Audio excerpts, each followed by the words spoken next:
I trust everyone had a wonderful carnival. We burnt Momo, so now it's back to business as usual. We got the partying out of our system, I hope, and now we've got to get to work. There are two announcements I'd like to make today. One regards a solemn ceremony we had this morning in remembrance of those who gave their lives during World War II in service of their country. The ceremony was beautiful. However, it was held on the small pier in a hidden corner, and the monuments and the plaques that are there are hidden from the public's view.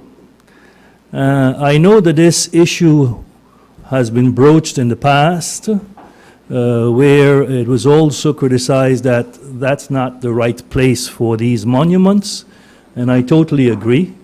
Those monuments should be visible to everyone every day on a place that the public passes, so that the remembrance of those who gave their lives in service of their country can take place not only once a day in this hidden corner during this ceremony, but on a daily basis, perhaps moving back the plaques to where they were before, or in a prominent place right in front of the administration building would be more appropriate. And it's my intention to revisit this matter and bring it to the Council of Ministers to take action to see that indeed these plaques can be moved. We've got to remember those who give service to their country every day.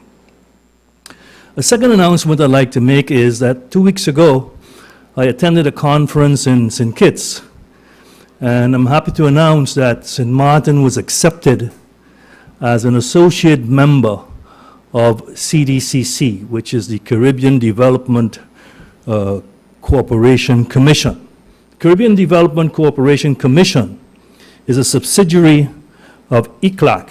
ECLAC is the Economic Commission for Latin America and the Caribbean, and both of these entities deal with development of the Caribbean.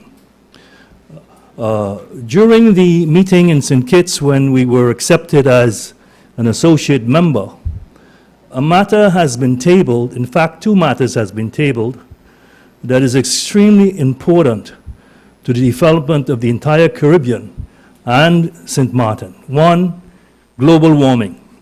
Global warming, every year, the sea level rises by 1.88 millimeters. This does not sound like much, but it has devastating effects to the Caribbean. All the Caribbean has is sand, sea, and sun. That's why tourists come to the Caribbean, to take advantage of the sun, sea, and sand. If you have water level increases of 1.88 millimeters per year, it means that the sand that is at the heart of our economic existence is being carried away, and pretty soon, if you don't take steps to stop the erosion, that pretty soon no one will come anymore to St. Martin to enjoy sun, sea, and sand. It's a major problem for all Caribbean islands, and this matter was tabled at the meeting of the CDCC, and the intent is, since this has such a devastating effect to the development of the Caribbean, to raise this issue at the UN. By the way, ECLAC as well as CDCC are operating arms of the United Nations. To bring it at the level, next month in Mexico, we're going to have a meeting where what we discussed at the CDCC will be tabled. The idea is, since this global warming problem is a problem not created by the Caribbean. In fact, there are African nations who complain that their harvests are less than what it used to be before because of global warming, and they are threatened on the long run with starvation because they will not be able to generate the food necessary to feed their people. This problem is a problem created by the industrial nations of the world who, through their industrialization, cause gases to be emitted into the atmosphere that damage the ozone layer to the effect that it no longer protects the earth from the sun rays in an efficient manner. Since this was not the cause of African nations, since this was not caused by the Caribbean, those industrialized nations that are the culprits who caused this should compensate those nations who did not take part in this kind of development for their losses going forward in future.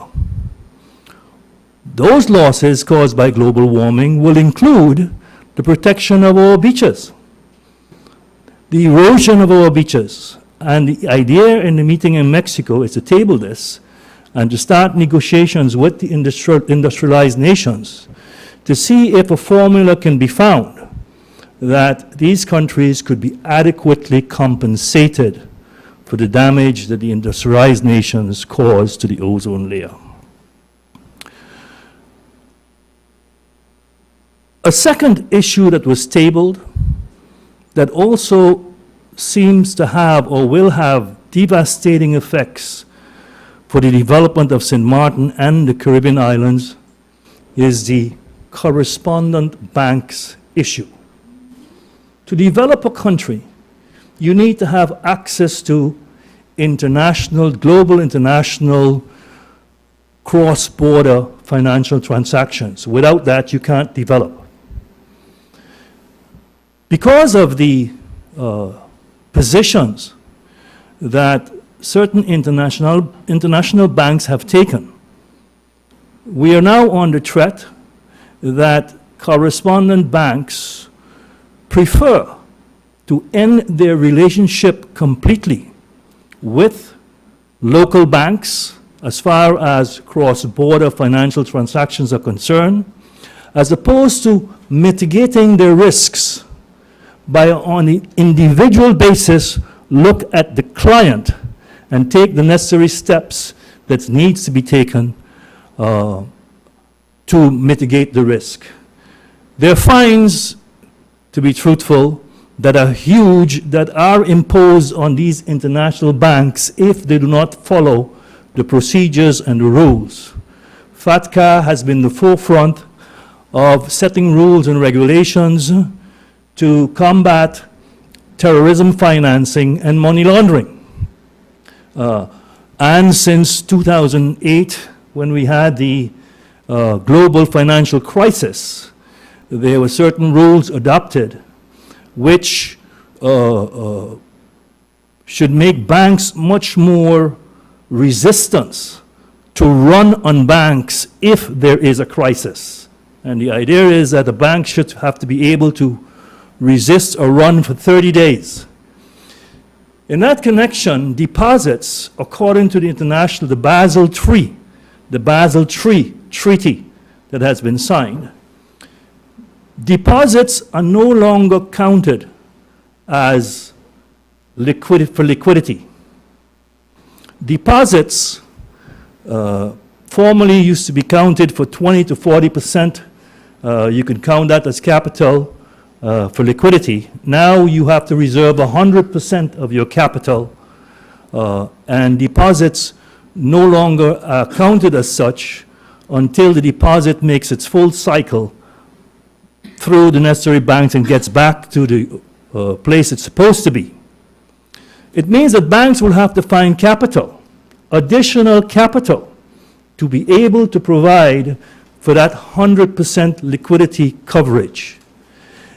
That requirement is also contributing that international banks are ending their relationship with local financial institutions And that also has to do with money remittances operations, that it forms a major threat to St. Martin and the Caribbean. And this issue has also been tabled at the CDCC, will be discussed in Mexico. I believe the meeting is going to be around the 27th of May, and again in Washington in June, where a delegation is being formed to make headways through the UN and make headways through Washington to look for a solution not only for the global warming issue and the erosion of beaches issue, but also for this correspondent banking issue that is a real vexing problem and a threat that needs all the attention we can give to it. Thank you very much. First subject is about the fires at the dump. This is something that we fire at the dump over the past month. This is something we issued a press release about, but I think that there's some need for clarification. First of all, first question is the coalition in trouble because the Minister of Health is issuing statements about something that falls under the guise of another minister's portfolio? Absolutely not. There's no problem with the coalition. Normally, ministers, we respect our individual portfolios, but as is often the case, very often our portfolios overlap with other portfolios. And I think that as government, we need to be mature enough that we need to be able to look in the mirror and we need to be able to ask ourselves sometimes if we're doing the right things and re-examine what we're doing. And I believe that that's a healthy process, and I don't see why anybody would consider that to be a process of, let's say, undermining government or something. I think it's a healthy thing to self-examine, to look at yourself in the mirror. So,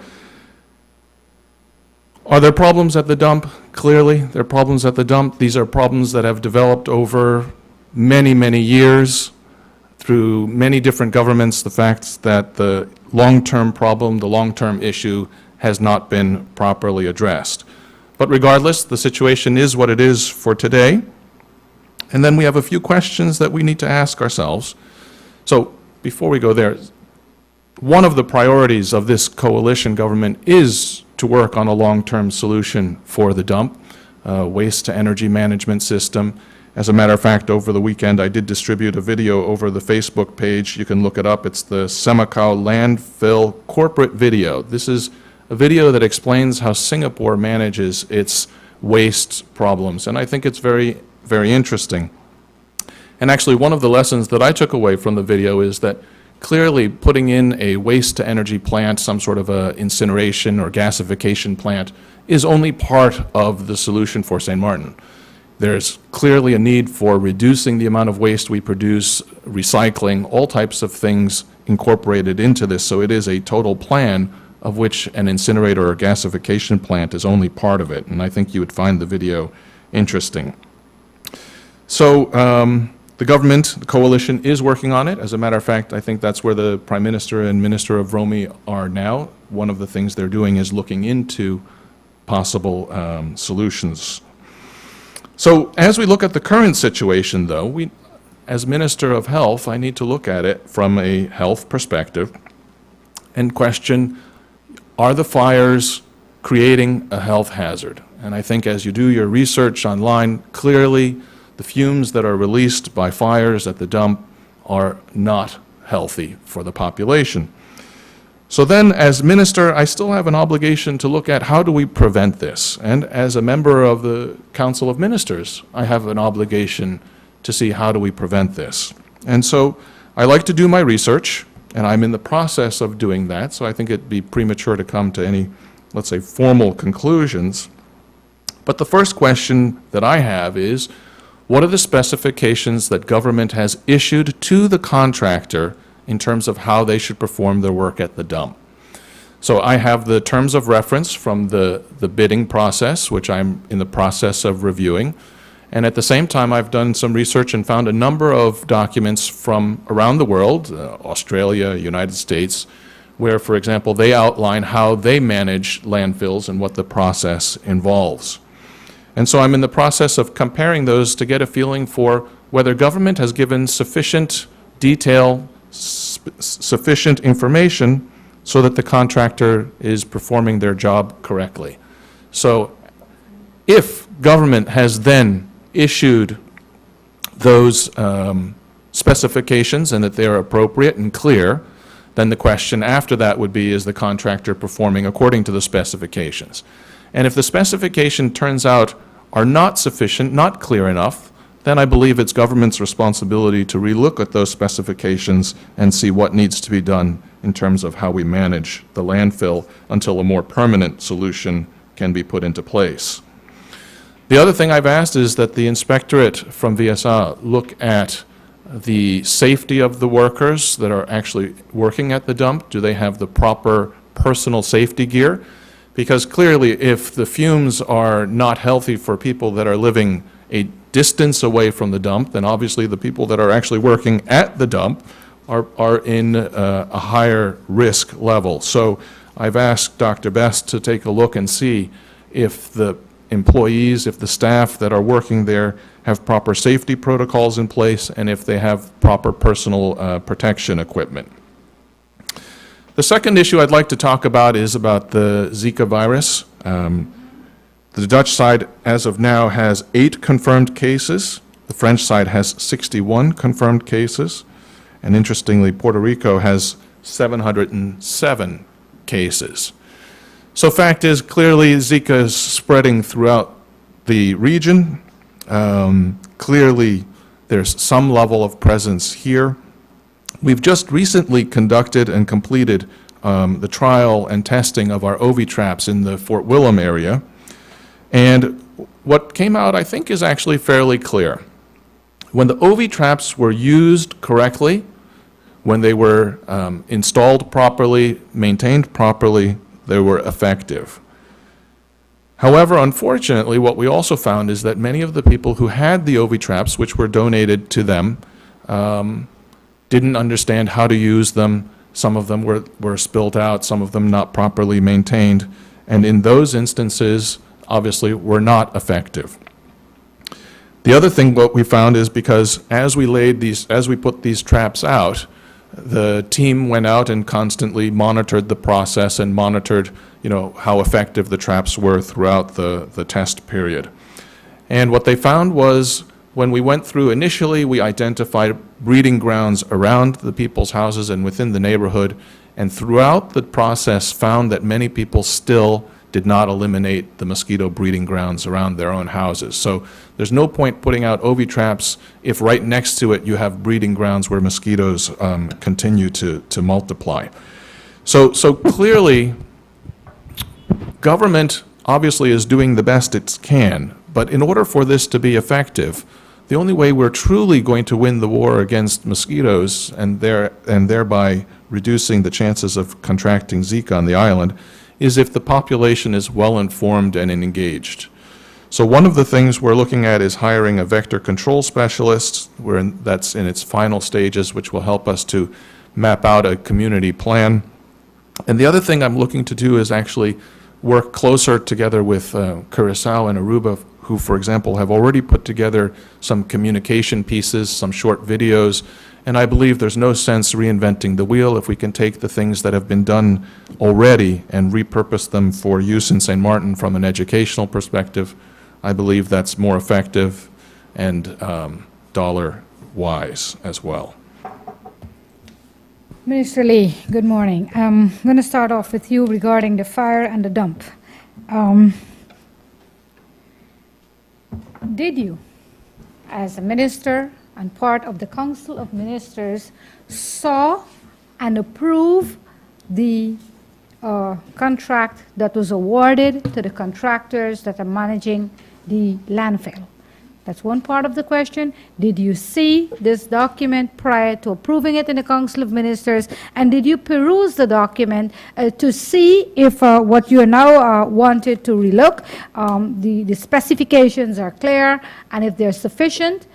prior to approving this? Is this, are we putting the donkey before the cart or after the cart? Because in my view, you were supposed to do this before approving this contract.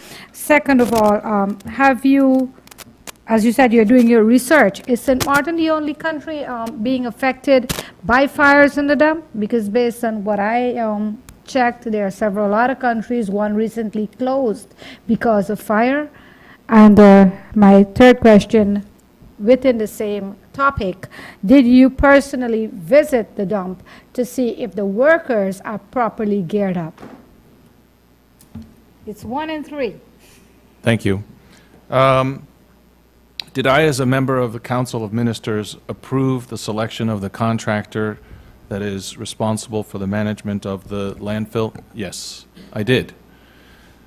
During those Council of Ministers discussions, it was clear that there was a sizable dollar savings for the government and for the community in choosing this contractor. It was my understanding that the contractor was functioning as a subcontractor for the previous company that had the contract at the dump. I did review I believe the terms of reference were presented to the Council of Ministers. I did review it at the time, and I did have a number of questions about it. And in general, the questions that I had centered around the fact that, sometimes if the price is too good to be true, you have to wonder if all the specifications and criteria are being met. And one of the questions that was asked to Vromi at the time was, have you calculated what you believe this contract should be? In other words, what do you believe is a reasonable price to execute the contract? Did you do that exercise to see, is this price way below what you believe it's possible to do it for, right? So in that case, it would be irresponsible. If Vromi, for example, calculates that you have a price of X, and the price that's submitted is way below that, then you would have to question, how could you actually come in at a cost that's unreasonably low? And the answers in Council of Ministers was they did that exercise, and that they felt that the contract could be executed for the price as quoted. So I take the evaluation and the advice and judgment of my fellow minister at face value. So, but clearly, as you look at the problem, as I mentioned, this is a long-term problem. But either, on the short term, as we manage the dump, either you say, fine, we accept that there will be occasional fires, and that's just part of living in St. Martin, is that every once in a while we have a fire. I don't really believe that that's an acceptable conclusion to this discussion, because the health of our population is at risk. And so I think accepting that there's going to be fires should not be the end conclusion. So then it becomes a question of the specifications that have been issued for how the dump is managed. Are they detailed enough? Is it sufficient to prevent fires, right? And that's the stage that we're at, and that's what I told you. I'm in the process of looking at it. It's not my field. Landfill waste management is obviously a very specific specialty. I mean, there's people who are experts in this, and perhaps one of the solutions would be to request that an expert come in to give us advice as we work on the long-term solution. What do we do to mitigate the problems? Are fires common in landfills? Absolutely. As you read through all of the documentation about landfills, it's very clear that the buildup of methane gas is a hazard.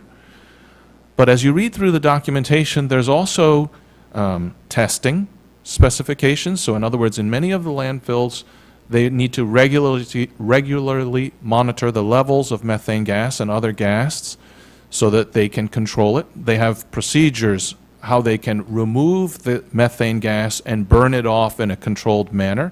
So there are multiple ways that the management of the dump is being managed in other places, right? And so the question becomes, If St. Martin wants to adopt a higher standard in terms of how the dump is managed, then the question would become, obviously, what's the cost for that? There's a cost to doing all of those activities. And in terms of have I visited the dump myself, not recently. I've seen photos that people have sent to me, and it's just a question. It's a reasonable question that, again, one of the things that people explain is that with the buildup of methane gas, it's also possible, besides fires, to have explosions. So the question would become, what type of safety protocols are in place? And as a matter of fact, that's one of the items in the terms of reference, is to make sure that there's a proper safety protocol in place. So all I'm doing is making sure that the health of the people that are there is protected. I think that's my job as minister. Thank you, Bibi, for your 3 questions. If you have follow-ups, I'll probably have time to entertain a follow-up round to allow you some room to breathe with your questions this morning. Alita Singh, the Daily Herald, good morning, and you have the floor. Good morning. Thank you, Cedric. Good morning, ministers. Minister Gibson, on the government administration building, do you have any kind of update as to the progress of fitting the building for the civil servants to move into it? I know they're working very hard to move them in. I know the Prime Minister has set a date to move in. I have no reason to believe that the necessary work that is being done is going to be allow an occupancy of that building around the time that the Prime Minister has predicted. Yeah. Sure. I can help a bit. The contracts with Windward Roads was signed, and you can see that their equipment is there already. They're preparing the grounds around the building they're excavating down to the proper level. They're beginning the process to put in a base course for the paving of the areas around the building. They're in the process of selecting an architect to help to finalize. There's some small details that remain unfinished, like the entranceway into the building. One of the contractors is in the process of reviewing all of the electrical and IT installations to see, because many of the things were installed many years ago. So in the process of testing and reviewing all of that to see what cabling needs to be upgraded. Clearly, the date that the Prime Minister has outlined for a move-in date will not be the date that the building is fully occupied. It's clearly going to be a phased plan. So the goal is to finish, obviously, the exterior of the building, as well as the 4th floor and 1st floor as priority. So we are in the process of reviewing the budget to see how we can stay within the financial constraints that have been issued. Obviously, there's some things that government would like to have, but it's a question of whether it fits in the budget or not. One of the things that's been tasked to the Prime Minister in charge of general affairs as well is, what the move-in plan would look like. So, for example, what furniture can be used that government has already rather than buying new furniture. Can some of that furniture be moved into the building? If not, what do you do with it? Same thing with computers, IT, all other kinds of things. And the other point that's been raised as well is that, and this is my personal opinion, is that government should not look at this as just moving from one building to another building. I think that the opportunity by bringing ministries together, by bringing departments that are currently spread throughout Phillipsburg into one location, gives government an opportunity to reinvent how it actually functions. And so one of the challenges would be, how does government look at the way it operates, the way it works, the civil service, and can we see an improvement in efficiency because we're actually moving into one administration building? I think there's a real opportunity for government there to improve efficiency and service to the people. Minister Gibson, the Social Economic Council has issued an advice on the social premium percentage. Government has asked or had asked for an opinion on whether it was okay to reduce it to keep it at the 22% government is currently paying instead of going to the mandated 25%. The SER says no go to that. They've advised. They have advised that they do not believe that should be done. What is government's way forward now? Will they take that advice or move in a different direction? Well, we have not addressed it as yet. It will be looked at, the advice will be looked at, and a determination will be made. But as you know,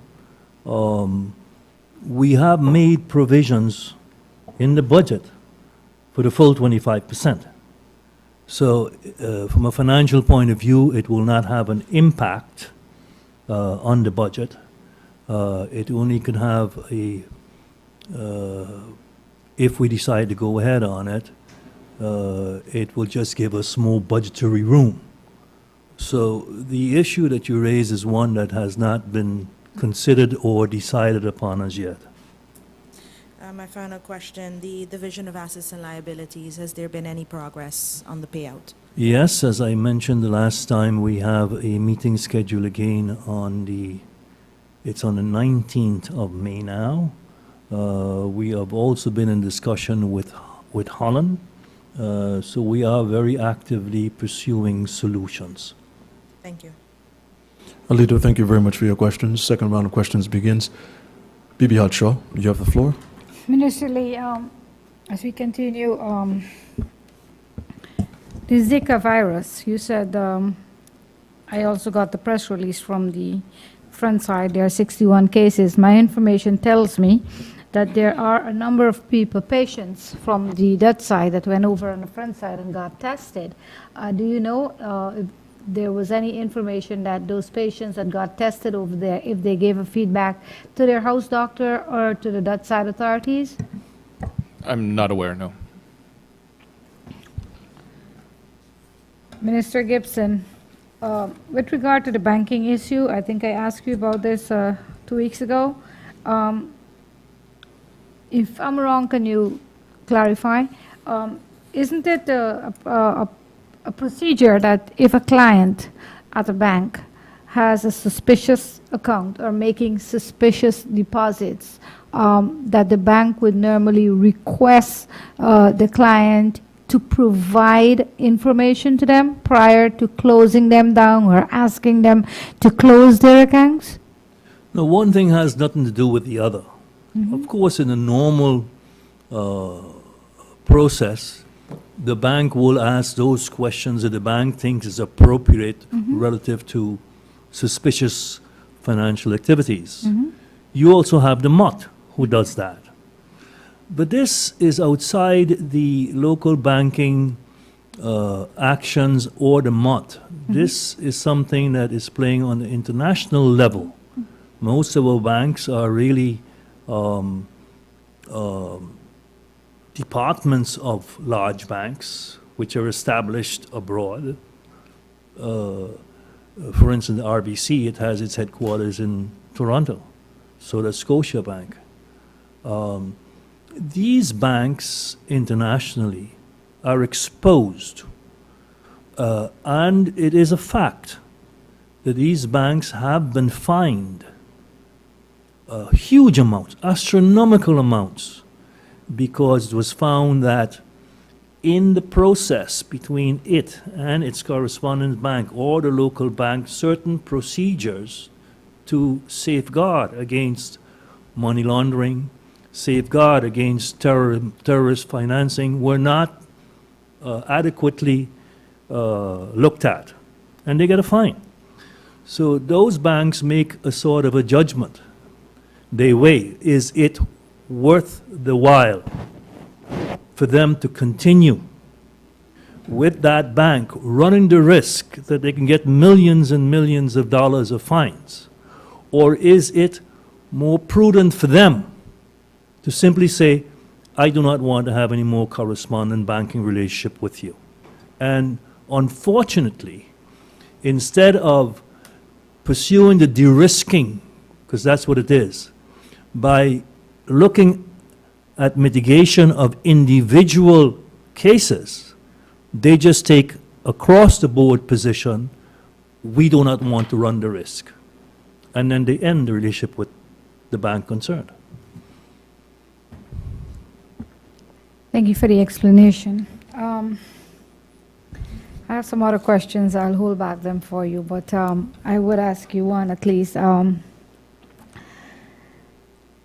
It is my understanding that the Dutch government has contacted the government of St. Martin requesting information as per which candidate, or if they do have a candidate, that they will submit for the appointment of governor of St. Martin.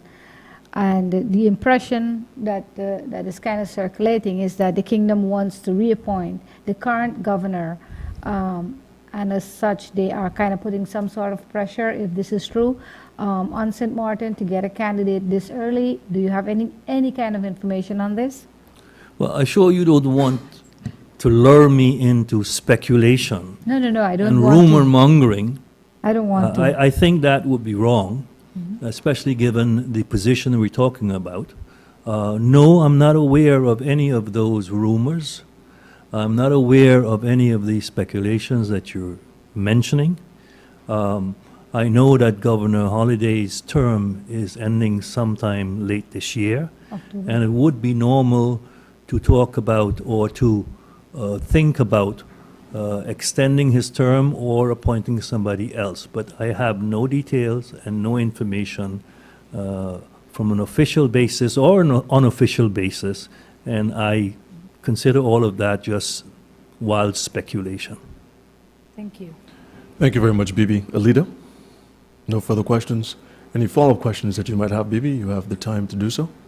Oh, good. Thanks. Do you have any? A lot. You're still allowed 3. Minister Gibson, when you were Prime Minister last time, as you are right now, I asked about a report regarding leasing of vehicles that government is leasing, especially for the Ministry of Justice. You had said that you asked for some kind of investigation. Have you gotten a report on that? No, I have not. I have gotten copies of some data on it, but a report, as you are referring to, no, I have not done that. And of course, it's the prerogative of the Prime Minister, who I'm just pinch hitting for right now, who is the Minister of General Affairs, to follow up on that and to have whatever report that needs to be prepared. No, I am not the one on the front line as far as that investigation is concerned.